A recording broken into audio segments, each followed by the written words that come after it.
Spray ചെയ്യുക.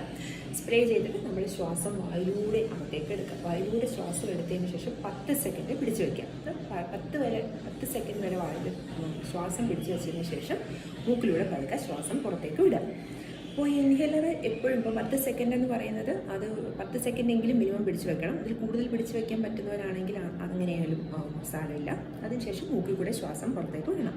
പിന്നെ inhaler എടുക്കുമ്പോൾ പ്രത്യേകം ശ്രദ്ധിക്കേണ്ട കാര്യം ഇത് എപ്പോൾ യൂസ് ചെയ്ത് കഴിഞ്ഞാലും യൂസ് ചെയ്തതിന് ശേഷം ഉടനെ സാധാരണ വെള്ളത്തിൽ അല്ലെങ്കിൽ തിളപ്പിച്ചാറിയ വെള്ളത്തിൽ ഗാർഗിൾ ചെയ്ത് കളയണം. നമ്മൾ ഗാർഗിൾ ചെയ്ത് കളയാതിരുന്നു കഴിഞ്ഞാൽ നമുക്ക് infections, throat infection, powder deposition വന്നിട്ട് ത്രോട്ട് ഇൻഫെക്ഷൻ വരാനുള്ള ചാൻസസ് ഉണ്ട്. അപ്പോൾ നമ്മൾ ഇൻഹേലർ യൂസ് ചെയ്തതിന് ശേഷം ഗാർഗിൾ ചെയ്തിട്ടില്ല എന്നുണ്ടെങ്കിൽ നമുക്ക് ത്രോട്ട് ഇൻഫെക്ഷൻസ് അല്ലെങ്കിൽ ആ പൗഡർ ഡെപ്പോസിഷൻ കാരണം ഫംഗൽ ഇൻഫെക്ഷൻ വരാനുള്ള ചാൻസസ് ഉണ്ട്. അപ്പോൾ അതെപ്പോഴും ഗാർഗിൾ ചെയ്ത് കളയാനായിട്ട് പേഷ്യൻസ് ശ്രദ്ധിക്കണം.